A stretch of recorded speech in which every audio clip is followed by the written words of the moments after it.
एक बार एक जंगल में एक बहुत बड़ा पेड़ था। उस पर एक शरारती बंदरों का झुंड रहा करता था। वो शरारती बंदर हमेशा खाने की बर्बादी करके खुश होते थे। वो आधा खाते थे और आधा फेंक देते थे। कभी कभी वो पेड़ की टहनियों को भी तोड़कर उससे खेलते थे। जंगल के सभी जानवरों को ये बात पता थी। वो सब हमेशा चुप रहते थे, पर कभी उसे कुछ नहीं बोलते थे और ना ही कोई उनसे दोस्ती करता था। कुछ दिन बाद गर्मियों का मौसम आ गया, जिसके कारण जंगल के सभी तालाब और नदियाँ सूख चुकी थी और उनको पीने के लिए पानी नहीं था। बंदरों को प्यास लग रही थी, इसीलिए वो पानी की तलाश में यहाँ वहाँ घूमने लगे और जंगल के बहुत दूर चले गए। बहुत दूर सूरज की रोशनी से जमीन चमक रही थी। ये देखकर बंदरों को लगा कि वो तालाब है और वो वहाँ भागकर आ गए। कुछ देर बाद वैसे ही उन्हें फिर से तालाब नजर आया और वो उस तरफ भागने लगे। पानी की तलाश करते करते वो यहाँ वहाँ भागने लगे। वो थक चुके थे, इसीलिए उन्हें अब और प्यास लग रही थी।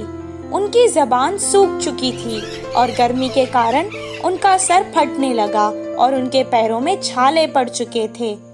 एक झाड़ के नीचे बैठकर वो आराम करने लगे। एक बंदर ने कहा, अगर मुझे पानी नहीं मिलेगा तो इस कड़क धूप में मैं प्यासा ही मर जाऊंगा। दूसरे बंदर ने कहा, क्या करे, हर जगह हमें पानी तो नजर आता है, पर जब हम पास जाते हैं वो गायब हो जाता है।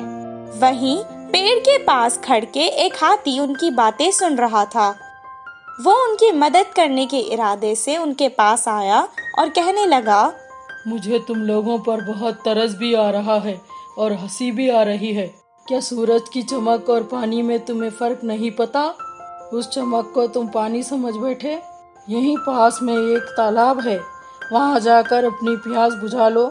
हाथी की बात सुनकर एक बंदर को बहुत गुस्सा आया और वो कहने लगा, ओहो, ऐसा बोल रही हो जैसे तुम ही सबसे समझदार हो और हम तो यहाँ बेवकूफ खड़े हैं। इतना कहकर वो हाथी के ऊपर चढ़ गया और उसका गला पकड़ लिया। मैं सच कह रहा हूँ, मेरा यकीन करो। हाथी जोर जोर से बोलने लगा, आज तक हमें इस जंगल में किसी ने भी सलाह नहीं दी और तुम्हारी इतनी हिम्मत। एक के बाद एक सब बंदर उस पर कूद पड़े और उसे मारने लगे। हाथी किसी तरह अपनी जान बचाकर वहाँ से भाग निकला। बंदर जिस जगह हाथी ने कहा वहाँ तो नहीं गए, पर दूसरी दिशा में वैसे ही ढूंढते रहे। इस कहानी से हमें ये शिक्षा मिलती है कि मूर्खों को समझाना भी मूर्खता है।